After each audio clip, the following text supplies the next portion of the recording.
ராஜினாமா செய்கிறாரா அண்ணாமலை? அண்ணாமலை மேல ஏகப்பட்ட விமர்சனம் வச்சாலுமே கூட அவருடைய அந்த மூர்க்கத்தனமான அல்லது அதிரடியான செயல்பாடுகளை நம்ம பாராட்டியே ஆகணும். வணக்கம், பேரன்புடன் உங்கள் விஜயன். ராஜினாமா செய்கிறாரா அண்ணாமலை? நேற்று மோடியோட ராஜினாமா பத்தி பார்த்தோம். இன்னைக்கு தமிழக பாரதிய ஜனதா தலைவர் என்கிற பதவியை ராஜினாமா செய்ய போகிறாரா அண்ணாமலை? அதான் பார்க்குறோம். இந்த பேச்சு எப்படி திடீர்னு வந்துச்சு அப்படின்னா, ஒரு சின்ன பேக் ஸ்டோரி. இப்போ ரீசெண்டாக நடந்துகிட்டு இருக்கிற தமிழக அரசியல் வர கலவரங்கள், நிலவரங்கள். ஆனால் இந்த கலவரங்கள் தமிழ்நாட்டில் மையம் கொண்டுள்ள, டெல்லியில் மையம் கொண்டதுக்கு அதை நீங்கள் கவனிச்சிருந்தீங்கனாலே தெரியும்.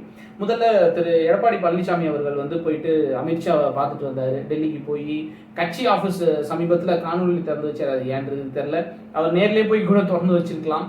ஆனால் காணொலியில் இங்கேருந்து சென்னையிலேருந்து திறந்து வச்சாரு. அதை பார்வையிட போகிறேன்னு சொன்னார். அங்கே போயிட்டு அங்கே ஒரு 3 கார் மாதிரி பாதுகாப்பு காரணங்கள், பல்வேறு காரணங்களுக்காக 3 கார் மாதிரி போய் அமித்ஷாவை பார்த்துட்டு எஜுகேஷன் சம்மந்தமான பிரச்சனைகளாக இருக்கட்டும், சட்டம் சம்மந்தமான பிரச்சனைகளாக இருக்கட்டும், ஃபினான்ஸ் சம்மந்தமான பிரச்சனைகளாக இருக்கட்டும், எல்லாத்துக்கும் அமித்ஷா தான் பிரதம மந்திரி அப்படின்ற மாதிரி எல்லா தமிழக பிரச்சனைகள்லாம் அவர்கிட்ட எடுத்து சொன்னு வெளியில் உருட்டிட்டு வந்ததை பார்த்தோம்.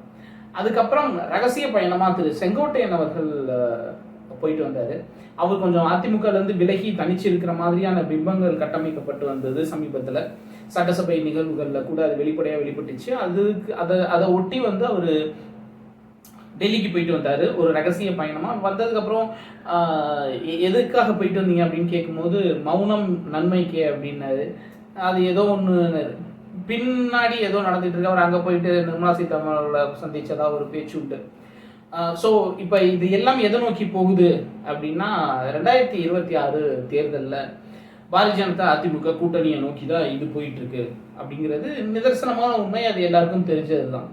இதில் அண்ணாமலை எங்கேருந்து வராரு அப்படின்னா, அவருக்கும் அதிமுகவில் இப்போ இருக்கிற தலைமையில் இருக்கிற நிர்வாகிகளுக்கும், எடப்பாடி பழனிசாமி உட்பட, ஜெயக்குமார் உட்பட, அந்த அதிமுகவில் முன்னணி தலைவர்களாக இருக்கிற எல்லாருக்கும் ஏகப்பட்ட கிளாஷ் உண்டு. 2 பேரும் 2 பக்கமும் ரொம்ப அதிகமாகவே பேசிக்கிட்டாங்க.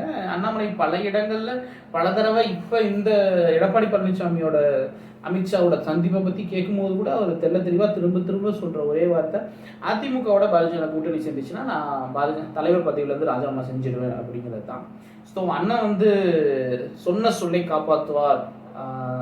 துளசி வாசம் மாறினாலும் மாறும், அண்ணாமலை அவர்களுடைய வார்த்தை மாறாது அப்படிங்கிற சொல்லுக்கு ஏற்ப அதிமுகவோட கூட்டணி ஏப்ரலில், அமித்ஷா ஏற்கனவே அஃபிஷியலாகவே சொல்லிட்டாரு, ஏப்ரலில் நாங்கள் ஒரு அறிவிப்பு வெளியிட போகிறோம் அப்படின்னு. ஒருவேளை அந்த அறிவிப்பு வெளிவந்தால் அண்ணாமலை அவர்கள் கண்டிப்பாக ராஜினாமா பண்ணுறத தவிர அவருக்கு வேறு வழியே கிடையாது. ஏன்னா ஏற்கனவே நிறைய வார்த்தைகளை விட்டுட்டாரு. அண்ணனும் கொஞ்சம் வீரப்பான ஆள். அதனால சொல்ல கண்டிப்பாக காப்பாற்றுறதுக்காக ராஜினாமா செஞ்சுருவார். அப்படிங்கும்போது அந்த இடத்துக்கு யார் வரப்போறா அப்படிங்கிற ஒரு பரபரப்பான சூழ்நிலையும் தமிழ்நாடு அரசியல் நிலவிட்டு இருக்கு. 2 பேரோட பேர்கள் அடிப்படுது. ஒன்று திரு எல் முருகன் அவர்கள். இப்போ முதல்ல ஒரு 2011, 2021 அண்ணாமலை அவர்கள் பாரதிய ஜனதாவோட தலைவராகிறதுக்கு முன்னாடி எல் முருகன் ஒரு 15 மாதங்கள் தமிழக பாரதிய ஜனதாவோட தலைவராக இருந்தார். இப்போ 2021 ஒரு சென்ட்ரல் இண்டிபெண்ட் மினிஸ்டராக இருக்காரு, ஒரு மத்திய இணையமைச்சராக இருக்கிறாரு. டெல்லியில் கொஞ்சம் செல்வாக்கான ஆளாக இருக்காரு. ஸோ அவர் தமிழ்நாடு பாரதிய ஜனதாவோட தலைவராக திரும்ப வர்றதுக்கான வாய்ப்புகள் அதிகமாகவே இருக்குது அப்படின்னு சொல்லப்படுது. அப்படி வந்துச்சுன்னா அப்படியே ஒரு ஸ்வாப் நடக்கும். அண்ணாமலை அப்படியே சென்ட்ரல் மினிஸ்டர் ஆகிடுவார். எல் முருகன் அப்படியே நம்ம தமிழ்நாடு பிஜேபி தலைவர்.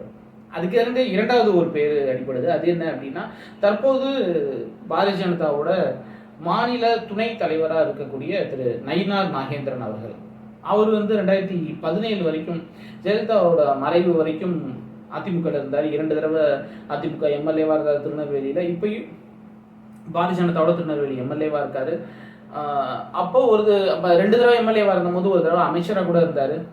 ஜெயலலிதா மறைவுக்கு அப்புறம் பிஜேபியில் சேர்ந்து 2021 திருநெல்வேலி தொகுதியில் போட்டிட்டு எம்எல்ஏவாகி இப்போது தமிழ்நாடு சட்டமன்ற பாரதிய ஜனதா தலைவராக இருக்கார். அதுக்கப்புறம் கட்சியோட மாநில துணைத் தலைவராகவும் இருக்கார். ஸோ அவரோட பேரும் அடிப்படுது, மாநில தலைவராக வருவாங்க அப்படின்ட்டு. நம்ம அண்ணாமலை மேலே ஏகப்பட்ட விமர்சனம் வச்சாலுமே கூட அவருடைய அந்த மூர்க்கத்தனமான அல்லது அதிரடியான செயல்பாடுகளை வந்து நம்ம பாராட்டியே ஆகணும். அது இதுக்கு முன்னாடி அவ்வளோ ஒரு வீரியமிக்க தலைவரை தமிழ்நாடு பாரதிய ஜனதா பார்த்ததில்ல. இதுக்கப்புறம் எனக்கு தெரிஞ்சு இவங்க 2 பேர் உட்பட இதுக்கப்புறம் யார் வந்தாலும் இவ்வளவு வீரியமான ஒரு தலைவரை தமிழக பாரதிய ஜனதா கிடைக்குமா அப்படிங்கிறது தெரியல. அதனால அண்ணாமலை ராஜினாமா செய்தால் வந்து அது தமிழ்நாடு பாரதிய ஜனதாவுக்கு ஒரு மிகப்பெரிய இழப்பாக இருக்கும். பின்னணியில இருந்து கூட அவர் வேலை பார்க்கலாம். சென்ட்ரல் மினிஸ்டரா போனதுக்கு அப்புறம் பின்னணியில இருந்து கூட வேலை பார்க்கலாம். ஆனால் திமுகவோட ஒரு இணக்கமான சூழ்நிலை இல்லை, அவருக்கு இல்லை அப்படிங்கும்போது அவர் வந்து தமிழ்நாட்டு அரசு தேர்தலில் 2026 வேலை பார்ப்பாருங்கிறது ஒரு சந்தேகம் தான். ஸோ இது வந்து கண்டிப்பாக தமிழக பாரதிய ஜனதாக்கு 2026 தேர்தலில் மிகப்பெரிய பின்னடைவாக தான் ஏற்படும். பார்ப்போம் என்ன நடக்குது அப்படின்ட்டு. இந்த வீடியோ பிடிச்சிருந்தா லைக் பண்ணுங்க, ஷேர் பண்ணுங்க, கமெண்ட் பண்ணுங்க, சேனல் சப்ஸ்கிரைப் பண்ணுங்க. அன்பை பகிர்வோம். நன்றி.